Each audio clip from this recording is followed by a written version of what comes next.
Os agradezco muy mucho a los organizadores de Nuestra Señora de la Cristiandad por haberme invitado a predicar estos días de retiro. Bien, me llamo Rodrigo Menéndez Piñar, soy sacerdote diocesano de Toledo, ordenado hace casi ya 6 años. Estoy de párroco en Siruela, que es un pueblo de Badajoz, diócesis de Toledo, capellán de clarisas, profesor de secundaria de instituto, lo cual espero que el Señor me descuente del purgatorio a siglo por clase que doy allí, entre los muchachos de la enseñanza pública de la España profunda. Y no sé qué más contarles, tanto gusto de estar con ustedes. Y bien, vamos allá. Antes de ayer escuchábamos cómo la voz del apóstol de las gentes, San Pablo, nos decía que ahora es tiempo favorable, ahora es día de salvación. Lo escuchábamos el miércoles de ceniza. Y quisiera yo plantear estos días de retiro, al fin y al cabo son día y medio largos porque no da tiempo a mucho más, como una meditación de los misterios de la pasión, muerte y resurrección del Señor. Estamos en Cuaresma, no son 5 o 6 días, que sería lo mínimo como para tener lo que se suelen llamar ejercicios espirituales, que tiene también todo su método, especialmente inspirándonos en el maestro de ellos, que es San Ignacio de Loyola. Así que creo que vamos a dedicarnos solamente a algunos pasos de la pasión del Señor, porque creo que la meditamos poco a lo largo del año. Si ahora en Cuaresma es más propio, si hacemos los Vía Crucis los viernes, cuando viene la Semana Santa, pues como no, seguro que está en el centro de nuestras oraciones, pero a lo largo del año tantas veces se nos olvida meditar en la pasión, sobre todo la pasión interna del corazón de Jesús. Santa Teresa, en cuya ciudad estamos desde muy joven, a mediana edad, pero cuando unos jesuitines muy jóvenes, el padre Diego de Cetina, Juan de Prádanos y algunos otros, le recomendaron que meditase asiduamente la pasión del Señor, empezó a tener, antes de dormir todas las noches, lo escribe así, o las más de las noches, meditación sobre el paso del huerto de los olivos. Y dice que esto le ganó muchas gracias del cielo.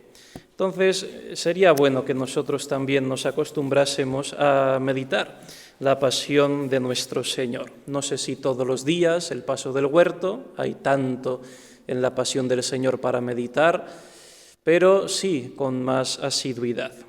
Pero antes de entrar en materia, quería enfocar estos ejercicios desde una canción del Cántico de San Juan de la Cruz, creo que es la 17, que en una ocasión me predicaron a mí al inicio de unos ejercicios espirituales y que me pareció pues una manera muy, muy enjundiosa de entrar en unos días de oración. En esta canción, San Juan de la Cruz coloca como protagonista al Espíritu Santo y hace decir a la esposa, que se dirige hacia el esposo, lo siguiente: «Detente, cierzo muerto, ven austro que recuerdas los amores, aspira por mi huerto y corran sus olores, y pacerá el amado entre las flores». Detente, cierzo muerto. El cierzo es, dice San Juan de la Cruz, un viento frío que viene del norte, que daña los sembrados, que no permite germinar las flores, que impide que cuajen los frutos y que por lo tanto lleva bien ese nombre de muerto. Es lo que causa la muerte al alma. Y sabemos por la catequesis que esto no es otra cosa que el diablo, que se llama así porque nos acusa y nos confunde, que es el mundo que de manera tan ladina se infiltra en nuestras vidas a lo largo de los años de nuestra existencia y que es la carne, que nos acompaña siempre como la mochila de nuestra concupiscencia, de la que no nos libraremos hasta el día del juicio. Y muchas veces, dice Santa Teresa también en el Camino de Perfección, que echamos todo lo que nos sobra fuera de casa, pero dejamos al ladrón dentro, que somos nosotros mismos. Esta es la carne como enemigo del alma. Y esto siempre nos afecta. Por eso, al inicio de unos días de retiro, somos los que nos ponemos firmes y hacemos la contra a todo esto diciendo: detente, detente mundo, detente demonio, detente carne, detente cierzo muerto. Ven austro, que recuerdas los amores. El austro, sin embargo, dice San Juan de la Cruz, es otro viento, este viene del sur, es un viento cálido, un viento apacible, que causa abundantes lluvias y hace germinar las hierbas, abrirse las flores, derramar su olor y también cuajar los frutos dispuestos para la cosecha. Y este es el Espíritu Santo, es el austro que recuerda los amores. Dice San Juan de la Cruz: porque cuando este divino aire embiste en el alma, de tal manera la inflama toda y regala y aviva, y recuerda la voluntad y levanta los apetitos, que antes estaban caídos y dormidos, al amor de Dios. De esto se trata en unos días de retiro, de recordar los amores, y esto es operación del Divino Espíritu, a quien hemos invocado al principio de la plática con la oración colecta del día de Pentecostés. ¿Pero qué es esto de recordar los amores? En la lengua de San Juan de la Cruz, que es nuestro castellano del siglo de oro, recordar no es tanto evocar o traer a la memoria, sino despertar.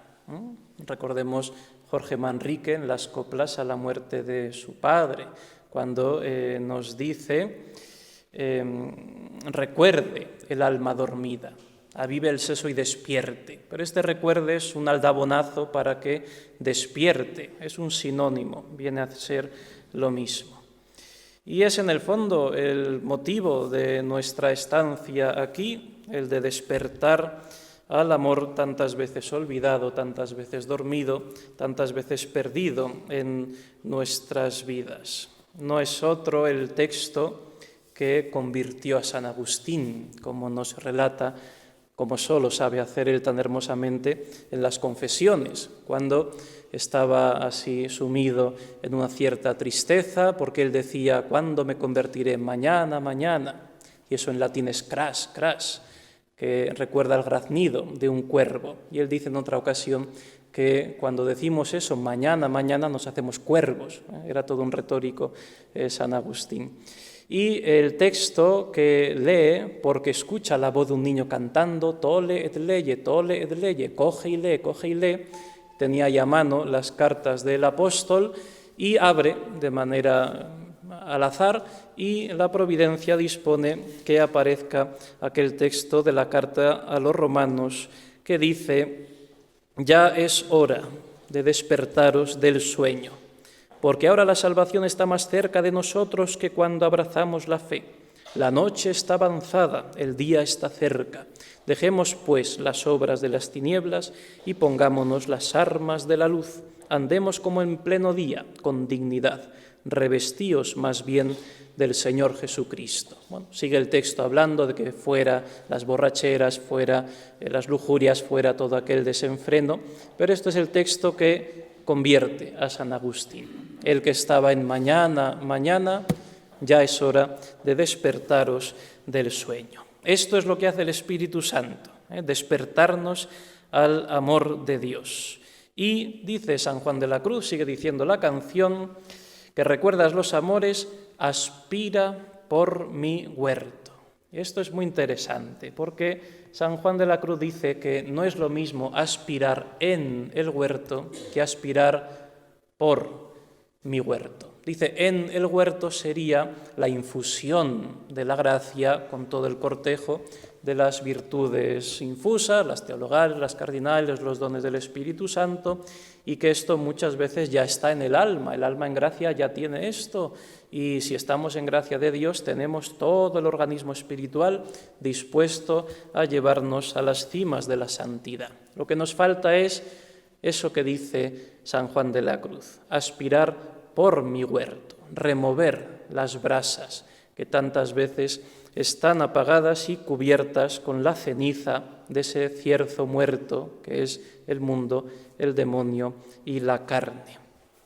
Allí en Extremadura, donde estoy, pues las viejecitas tienen una expresión muy propia, que es echar una firmita, y se refieren al hogar, a las brasas de la chimenea que cuando van cubriéndose de ceniza parece que están apagadas. Vamos a echar una firmita.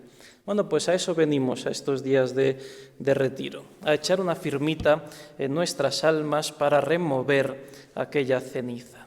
Estamos en la ciudad de Teresa, como hemos dicho, y los más venerables a lo mejor lo recuerdan, que José Luis Martín Descalzo escribió aquel himno del centenario de 1982, cuando se hacía el cuarto centenario de la muerte de la Santa Madre, en el que decía el estribillo decía así: el hogar se nos apaga, vacía está nuestra mesa, vacila la fe de España, vuelve Teresa.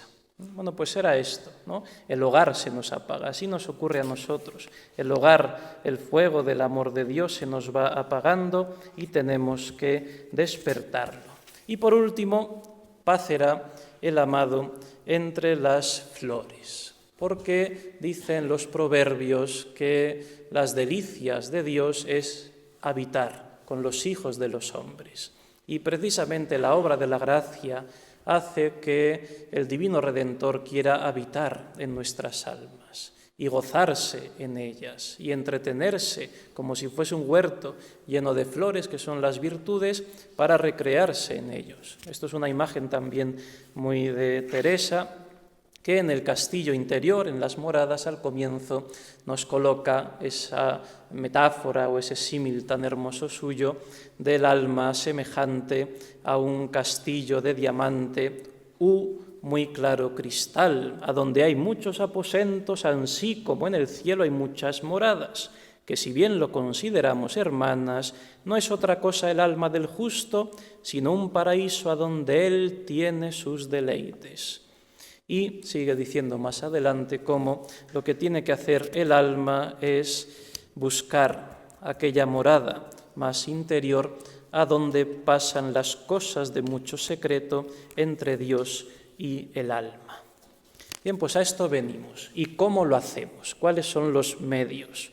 Huelga decirlos, pero vamos a recordar que hay unos medios objetivos, especialmente el contenido de las meditaciones que se ofrecen, que no es lo más importante, por eso que el predicador en este caso pues sea muy torpe, pues no importa absolutamente nada. Lo que importa es lo que vamos a decir ahora, ¿no? Esos medios objetivos de los contenidos de las meditaciones que van a ser sobre algunos pasos de la pasión, muerte y resurrección del Señor. Hay unos medios también subjetivos que pone cada uno. Unos que son más bien negativos, especialmente el silencio y la soledad. San Ignacio, que es el gran maestro de los ejercicios, lo dirá al comienzo en esas anotaciones que hace para que el ejercitante realice bien aquellos días. Dice, tanto más aprovechará cuanto más se aparte de amigos y conocidos y de toda solicitud terrena. O al decir de Santa Teresa, hacer cuenta que no hay en la tierra sino Dios y ella, refiriéndose al alma. Pues hagamos cuenta, queridos hermanos, de que no hay en la tierra sino Dios y nuestra alma en estos días. Y no solo negativos, sino también unos medios subjetivos que podríamos llamar así positivos, que es la oración que cada uno haga. Lo más importante no es, ay, pues este año está muy bien, ay, pues este retiro qué bien o qué mal el predicador, eso no importa, ¿no? Lo que importa es que cada uno forje de verdad el amor de Dios en su alma, que despierte los amores perdidos, que se encuentre de verdad con el divino Salvador. Por lo tanto, perseverancia y fidelidad en la oración, en los tiempos. Todos tenemos teléfonos, seguramente incluso algunos tienen algún negocio que atender fuera de aquí. En la medida de lo posible, silencio exterior, perseverancia en la oración, y el Señor hará dar sus frutos. Y entrar, además, otro de los medios subjetivos que ponemos, con gran generosidad, con grande ánimo y liberalidad, dirá San Ignacio en sus ejercicios, ofreciéndole todo su querer y libertad, ¿no? Los días de retiro son una operación a corazón abierto, y el divino cirujano quiere entrar, simplemente tenemos que ser generosos para dejarle hacer. Bien, todo esto podría resumirse con aquella letrilla tan conocida y tan hermosa del doctor místico: olvido de lo creado, memoria del Creador, atención a lo interior y estarse amando al amado. Algo que San Ignacio explica de otra manera en otra de sus expresiones conocidas, que no el mucho saber harta y satisface el alma, sino el gustar de las cosas internamente. A esto venimos, con estos medios y para un fin muy determinado, que es el fin de nuestras vidas, la santísima voluntad de Dios.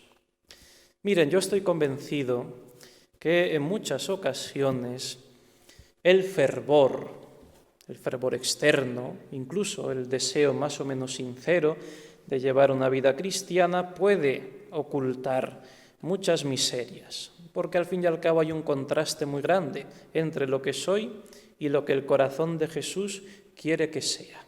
Y así el fervor puede convivir con la ceguera espiritual. Los apóstoles eran fervorosos, San Pedro, pero no eran lo que el corazón de Jesús quería hasta que vino el Espíritu Santo. Y así a veces nos pasa a nosotros, que queremos ser fervorosos, pero no lo que el corazón de Jesús quiere, la santísima voluntad de Dios. Por eso, lo más importante es dejarme hacer por Él. Y esto es la humildad, que es la verdadera base de la vida espiritual, que consiste más, dice San Juan de la Cruz en otra parte, más en quitar que en poner, en quitar de lo mío para dejar a Dios obrar en mi vida.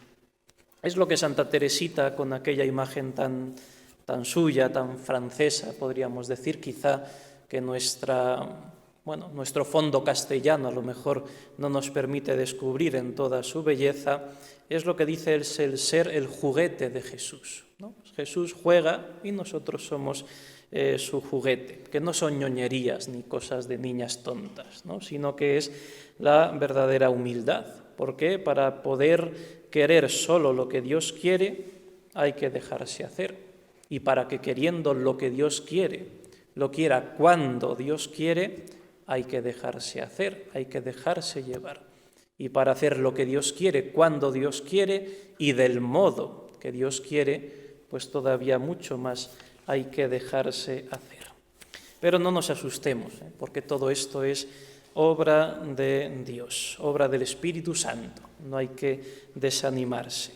Y como hemos pedido en la colecta de Pentecostés, le hemos dicho recta sapere, es decir, saborear internamente a la luz de ese mismo Espíritu que ilumina nuestros corazones y nos hace gozar de sus divinos consuelos. La unción del Espíritu Santo en nuestra vida. Porque si el alma busca a Dios, dirá también San Juan de la Cruz, mucho más la busca su amado a ella. Y de esto tenemos que estar completamente convencidos. Muchas veces a base de remar y a base de nuestros puños nos damos cabezazos contra la pared y no está tanto en apretar, sino en convencerse de que si yo busco a Dios con sinceridad y con ese fervor, mucho más busca el amado al alma.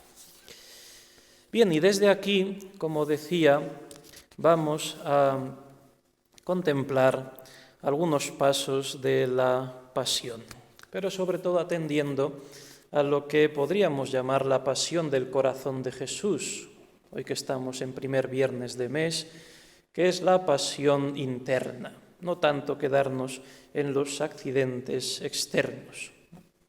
Dios mediante, en Cuaresma nos preparamos para celebrar con fruto la Pascua.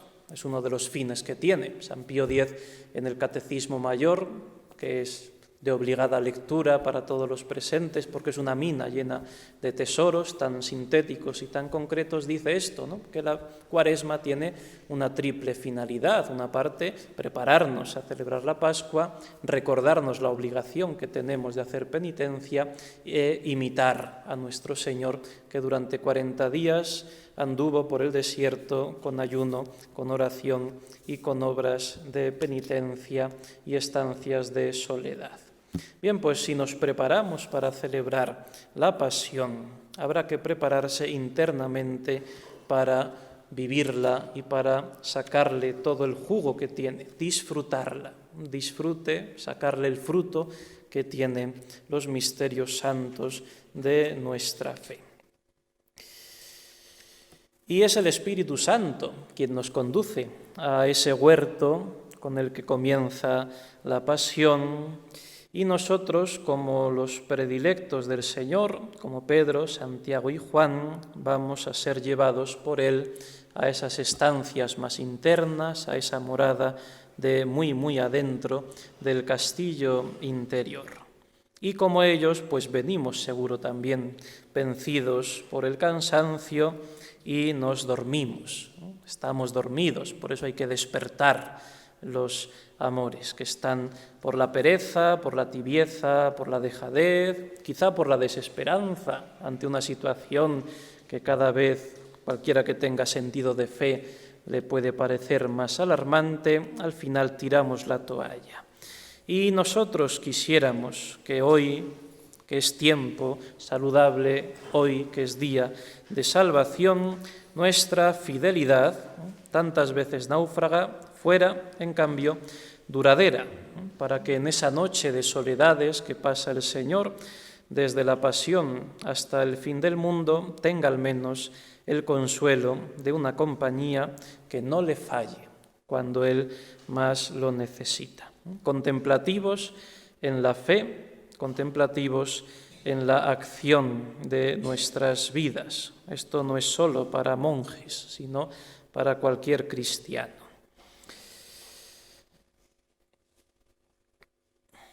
Bien, como digo, la pasión del corazón de Jesús, ese título lo recibe sobre todo el huerto de Getsemaní, en la que aquellos sufrimientos afectivos del divino corazón se traducen en gestos, en miradas, incluso en aquella oración desoladora que le produce el sudor de sangre. Vamos a adentrarnos un poco después del cenáculo en el que Jesús abre su alma como nunca lo había hecho a sus apóstoles, primero el lavatorio de los pies, el mandato nuevo del amor, la institución de la Eucaristía. Tendremos aquí ocasión de largos tiempos de adoración eucarística, como colofón el gran sermón sacerdotal, que son muchos capítulos del Evangelio de San Juan, que es el libro de meditación para toda nuestra vida, del 12 o el 13 de San Juan en adelante hasta el final. Y durante todo ese tiempo el Maestro ha querido derramar y explanar toda la doctrina, todas las verdades, todos los afectos, todos los sentimientos con sus amigos. Cumplidos los ritos de la cena de la Pascua, habiendo instituido el Divino Sacramento, habiendo cantado aquellos salmos como nosotros acabamos de hacer, aquí también caída ya la tarde, según el evangelista San Juan, cuando Judas sale del cenáculo, era de noche. Y hoy también es de noche para la Iglesia. El Señor emprende con ellos el camino a Getsemaní, atravesando el torrente Cedrón en silencio. Y en un punto, y esto sorprende, todavía los apóstoles se ponen a discutir de mayorías en el reino de los cielos, que ya prevén que está cerca su venida. Y de nuevo, otra vez, Jesús les recuerda que en su reino los últimos serán los primeros y les anuncia por última vez la pasión que él ha de sufrir, citando aquella sentencia que nos dice: escrito está, heriré al pastor y se dispersarán las ovejas.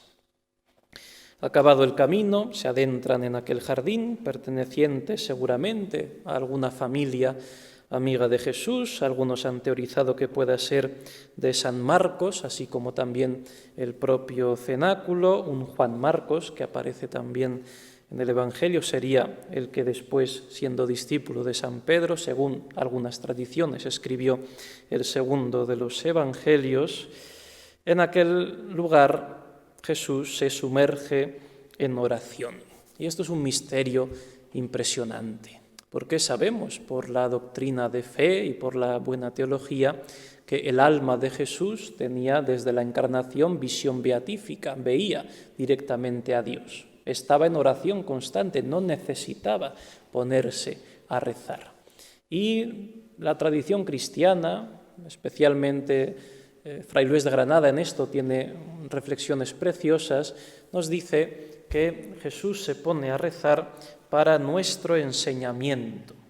El que no lo necesita, para recordarnos y enseñarnos la necesidad que sí que tenemos nosotros de orar. Tanta necesidad de orar y no oramos. Por eso aprendamos de él, que ora aún sin necesitarlo. En nuestra vida cristiana la oración es imprescindible y sin embargo la abandonamos con mucha facilidad, la recortamos con frecuencia y no nos paramos a pensar como, al igual también que en el desierto él no necesitaba hacer penitencia y fue para enseñarnos a nosotros la necesidad que tenemos de ella, lo mismo con la oración, porque él estaba 24 horas al día orando, incluso cuando estaba dormido, porque su alma estaba en lo que están ya los bienaventurados del cielo, viendo a Dios cara a cara. Y sin embargo, ese misterio se nos manifiesta con una amargura y una oscuridad tremendas propia de la noche del Jueves Santo y del día siguiente, el viernes. Y así cuando nosotros también hemos de atravesar muchas veces en nuestras vidas momentos de negruras, de agonías, nunca tan duras como la suya, nuestro remedio no será desahogarnos con las criaturas, ni quejarnos por fuera o por dentro. Hay gente que por fuera nunca se queja, pero por dentro nos quejamos mucho, sino derramar nuestro corazón en el corazón de Jesús, que sabe como nadie de incomprensiones, de soledades, de fríos del alma, de vacíos interiores. Y de él aprendemos cuando todo es noche y despojo, cuando no entendemos nada, cuando parecen cerrados todos los horizontes. Debemos sostenernos junto a Jesús, aprendiendo como el discípulo amado, reclinando la cabeza sobre su pecho. Y entonces Jesús, de nuevo, rompe nuestros esquemas y se convierte en un mendigo que pide limosna, una limosna de amor, cuando él suplica a sus apóstoles: quedaos aquí y velad conmigo. ¿Cuántas veces, lo hemos dicho ya, nos resultan más placenteras otras diversiones que estar con Jesús? Qué fácilmente perdemos el tiempo, cómo se nos pasan raudas las horas en entretenimientos superficiales, y sin embargo no aguantamos, no nos sostenemos. Sustinete, dice el Evangelio, a la hora de perseverar en la oración con Jesús, siendo así que Él nos la solicita, cargado de ternura su corazón, diciéndonos: quedaos aquí y velad conmigo. Pues ¿quién se lo podrá negar a Jesús, que nos dice también: mi alma está triste hasta la muerte? Vamos a acompañarlo con intensidad durante estos días. Y esta noche, que es la más trágica, de toda la vida del Señor, la más intensa, la más negra, también para nosotros, porque así la vivimos con la hora santa y con la posterior celebración del día de la Pasión del viernes. Ha de ser como un tesoro del que vayamos sacando nosotros tanto y tanto que el Señor nos ha dejado allí. Cada palabra ha de ser desgranada en el hondón de nuestra alma, porque nos la dirige Jesús, un Jesús solo, desamparado, lleno su corazón de amarguras que pueden caber en el espíritu. Es imposible pensar en nada más. Y Él desde ahí nos dice: quedaos aquí, permaneced. Es un verbo muy recurrente en el Evangelio de San Juan: permaneced en mí y yo en vosotros, como el sarmiento permanece unido a la vid, así vosotros en mí. En fin, permaneced en mi amor, tantas veces lo dice el Señor. Permanezcamos. Y cubierto su rostro por el sudor de sangre, podemos imaginarlo también, iluminada su frente con esa luz de la luna llena, de la Parasceve, de la Pascua, rodeado su cuerpo también por la negrura de la soledad, puesto que los apóstoles se han dormido y él se queda abandonado en aquella noche. Desde allí él piensa en mí y me dirige aquel susurro suplicante: quédate, que es la misma súplica que le harán los discípulos de Maús: quédate con nosotros, que ya se hace tarde, que ya se hace de noche. Quédate conmigo en Getsemaní, nos dice el Señor. Quédate en mi soledad, en mis desprecios, en mis oprobios, en mis incomprensiones, cuando soy injuriado, vituperado, blasfemado, escarnecido. Quédate aquí, en mi actual huerto de los olivos, que es el desierto de su corazón en el sagrario. Quédate aquí también en el prójimo, en cada enfermo que sufre, en cada familiar o amigo que no vive en gracia de Dios y por lo tanto vive verdaderamente solo, y a quien nosotros deberíamos acercar a Jesús, en cuyo corazón caben todos. Todo eso es el aquí que nos dice el Señor en su pasión. Quedaos aquí y velad conmigo. Desierto quedó este Señor nuestro, dice Santa Teresa de toda consolación, no le dejemos nosotras. Y así exhorta a sus hijas para que sepan vivir con alegría sus propios sufrimientos. Una de sus grandes discípulas, que ya hemos citado, Santa Teresita del Niño Jesús, lo repetirá mucho: el Rey de los mártires sufrió con tristeza para que nosotros podamos sufrir con alegría. Y a veces mis martirios, esos que yo a veces magnifico, incluso dramatizo, pues son en realidad un juego de niños y los cotejamos con el martirio del corazón de Jesús, prensado. Esto significa Getsemaní, presa de aceite, prensado por la losa de pecados de toda la humanidad. Quedaos aquí y velad conmigo, dice el Señor. Velar. Velar es actitud dinámica, ¿no? Es lo más activo que podemos hacer, es lo contrario a dormir, es permanecer atento, es esa tensión del amor.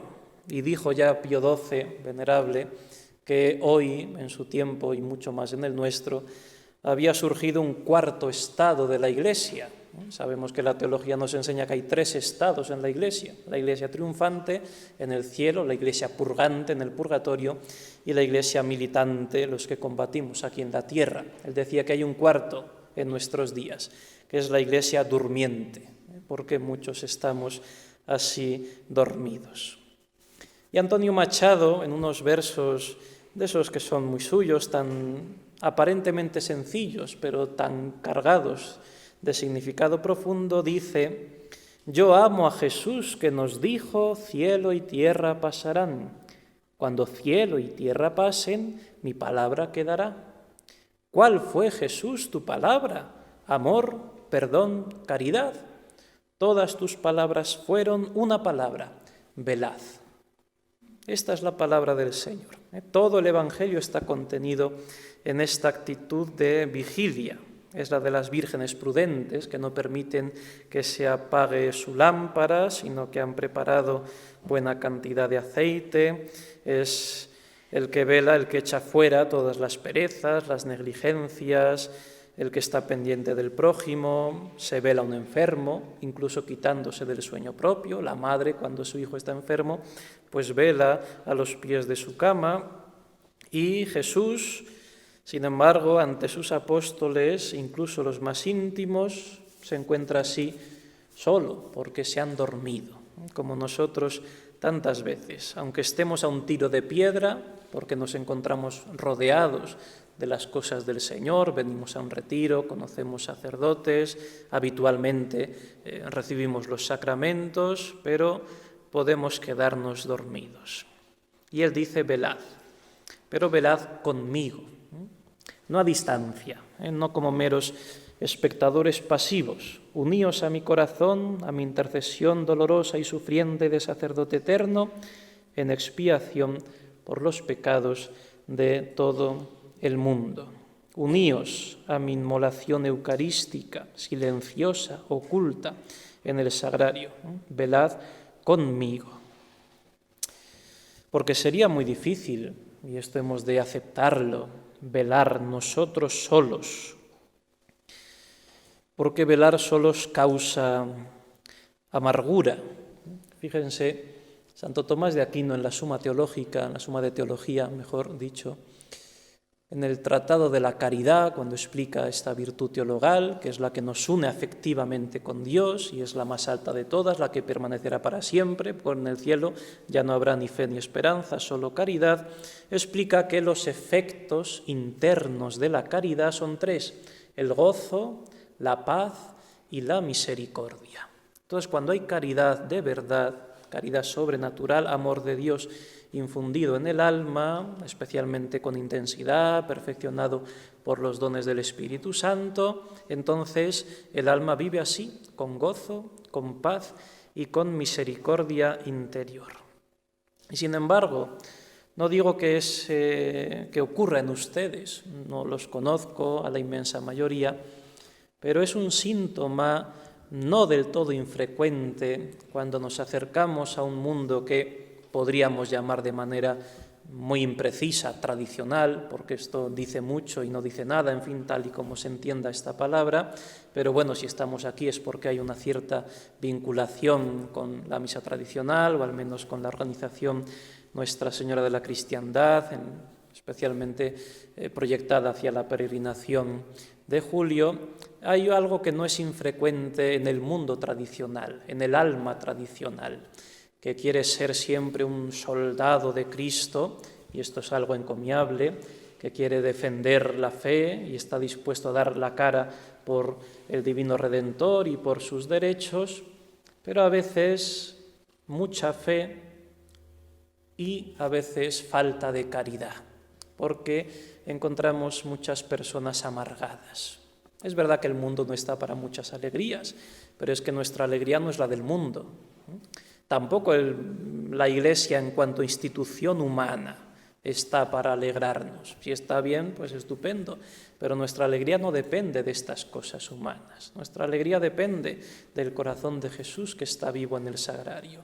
Y hay veces yo me lo encuentro, y también me ocurre a mí, es la propia tentación de nuestra época, aquellos a los que el Señor nos concede fe firme para no dudar de esa fe. Sin embargo, la tentación va más en otro sentido, de perder la caridad, o al menos los frutos intensos de esa caridad, y vivir amargados, vivir enfadados, vivir protestones, vivir quejosos porque todo está fatal, porque no se puede hacer nada, porque esto es un desastre, porque el obispo tal, o mejor no ir más para arriba, sino para abajo, porque el párroco tal, porque, bueno, no solo el clero, porque el clero es un reflejo también de la sociedad y eso mismo nos podemos encontrar en los seglares, y vivimos un poco así. Y nos falta esto, velar, pero velar conmigo, velad conmigo, con Jesús. Y si velamos con Jesús, entonces hay amor, hay caridad, y entonces hay gozo, hay paz y hay un corazón misericordioso. También es bastante, no es infrecuente al menos, encontrarse en el mundo tradicional gente que tiene un juicio muy duro respecto a los demás. Y si no encajamos en su esquema tradicional o tradicionalista, pues eres poco menos que merecedor de todas las condenas del infierno, ¿no? Falta misericordia, porque no hay caridad, no hay vivencia interna verdadera. Ya digo, la fe y su defensa encomiable, y falta un poco esto. Pues nosotros vamos a colocarnos estos días a los pies de Jesús, con humildad, con mansedumbre, como los apóstoles, como San Juanito, que tantas veces, siendo el apóstol virgen y joven, se colocaba ante el Señor para aprender de Él, para dejarnos tocar y operar por Él, para dejarnos hacer por Él. No es otra cosa lo que le dice a San Pedro: cuando eras joven tú mismo te ceñías e ibas a donde querías, cuando seas viejo otro te ceñirá y te llevará a donde no quieras. Como sabemos en la Sagrada Escritura, en este contexto, joven y viejo significa la infancia, no infancia espiritual en el sentido de Teresita, sino un poco la inmadurez espiritual. Y la ancianidad significa la profundidad en la fe, la madurez. Y es esto, ¿no? Cuando somos jóvenes, pues vamos donde queremos, defendemos aquí, hacemos acá, y en fin, también todo es necesario en la vida, ¿no? Todos hemos intentado ser un poco ese joven universitario o en el colegio, pues que a la mínima saltaba y atacaba y a los progres para intentar hacer prevalecer la tradición. Esto está bien y es propio del proceso. Pero hay que llegar también más adentro en la espesura, como dice San Juan de la Cruz, levantar los brazos y dejarnos ceñir por el Espíritu Santo para que nos conduzca hacia las sendas que son suyas, las de su divina voluntad y no las de las nuestras. Por tanto, hagamos esto. Tendremos ahora, Dios mediante, un tiempo de descanso, si no me equivoco, hasta comenzar la Santa Misa, que, si no me equivoco, son las 7:15, será a las 8. Sí, me dicen por allí la gente que sabe que a las 8. Entonces tenemos 3/4 de hora. Yo les invito a empezar ya el retiro. Algunos estarán ya recién llegados, tendrán que maletas y cosas y líos, cuanta menos vorágine material, salvo la gente que tiene obligación de ello porque organiza, y ante ellos estamos muy agradecidos porque gracias a su trabajo también podemos estar nosotros más tranquilos, salvo esas obligaciones.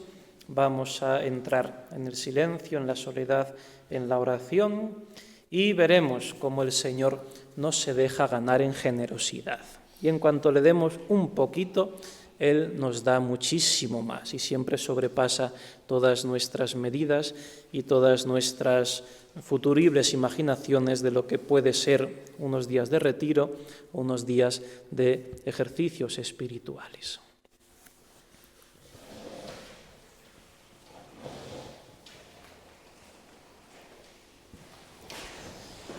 Gloria al Padre, y al Hijo, y al Espíritu Santo. Sagrado Corazón de Jesús, Inmaculado Corazón de María, nuestro Padre y Señor San José, Ave María Purísima.